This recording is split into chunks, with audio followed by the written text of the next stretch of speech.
حضور کو ایک شان عطا فرمائی مظہریت کی. مظہریت جس کے بارے میں امام اہل سنت نے بھی لکھا، وصف جس کا ہے آئینہ حق نما، اس خدا ساز طلعت بے لاکھوں صدا.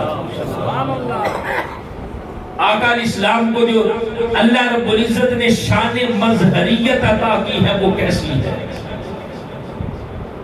بندہ دیکھتا وجود مصطفیٰ کو ہے، لیکن اس وجود مصطفیٰ کے آئینے کے اندر خدا کا جلوہ نظر آتا ہے. بندہ دیکھتا ذات مصطفیٰ کو ہے، لیکن ذات مصطفیٰ کے آئینے کے اندر اسے خدا اللہ رب العزت کی قدرت کے جلوے نظر آتے ہیں. اور اس شان مظہریت کو ہم کس طرح سمجھ سکتے ہیں؟ دیکھیں، اللہ رب العزت نے جو کچھ بھی کائنات کے اندر پیدا کیا ہے، کائنات میں ہر طرف اللہ رب العزت کی قدرت کے جلوے نظر آتے ہیں. ہر طرف اس نے اپنے حسن کے جلوے بکھیر دیے ہیں. ماں کو پیدا کیا نا، اس کو مامتا کا حسن عطا کر دیا. آسمانوں کو پیدا کیا، ان کو بلندیوں کا حسن عطا کر دیا. دریا سمندر یہ پیدا کیے، ان کو تموج کا حسن عطا کر دیا. لہلہاتے کھیتوں کو حسن عطا کر دیا. اس ساری کائنات کے اندر اللہ رب العزت کی قدرت کے جلوے نظر آتے ہیں. پھر اس نے چاہا کہ میری قدرت کے جلوے ایک ذات میں نظر آئیں.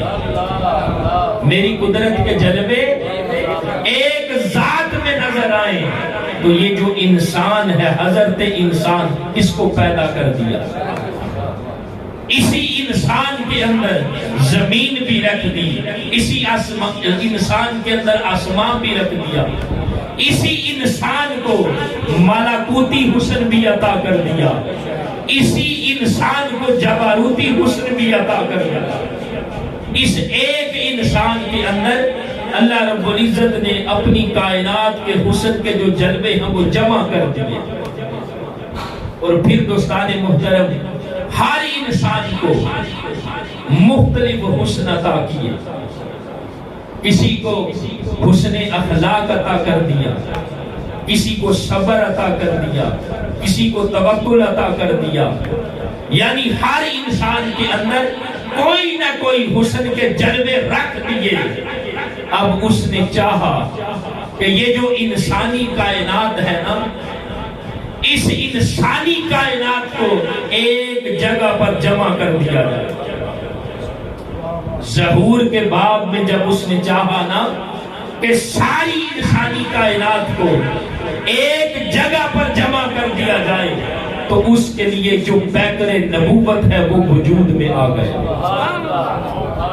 اور جب پیکر نبوت وجود میں آیا تو کسی نبی کو کوئی شان عطا کی، کسی نبی کو کوئی عظمت عطا کی. جب کائنات نبوت وجود میں آ گئی تو پھر ظہور کے باب میں اس نے چاہا کہ اس کائنات نبوت کا حسن جو بکھرا ہوا ہے، کوئی ایک ہستی ایسی آئے کہ ساری کائنات نبوت کا حسن اس ایک ہستی میں نظر آئے. یعنی ایک ہستی ہو، ایک وجود ہو، اسی میں آدم بھی ہو، اسی میں نوح بھی ہو، اسی میں عیسیٰ بھی ہو، اسی میں موسیٰ بھی ہو، اسی میں زکریا بھی ہو، اسی میں سلیمان بھی ہو. علامہ نے بھی کہا نا، حسن یوسف دم عیسیٰ ید بیضا، کہ ایک ایسا وجود آئے، ایک ایسا وجود بناؤں کہ یہ جو کائنات نبوت کے حسن کے جلوے بکھرے ہوئے ہیں ان سب کو ایک وجود میں جمع کر دیں.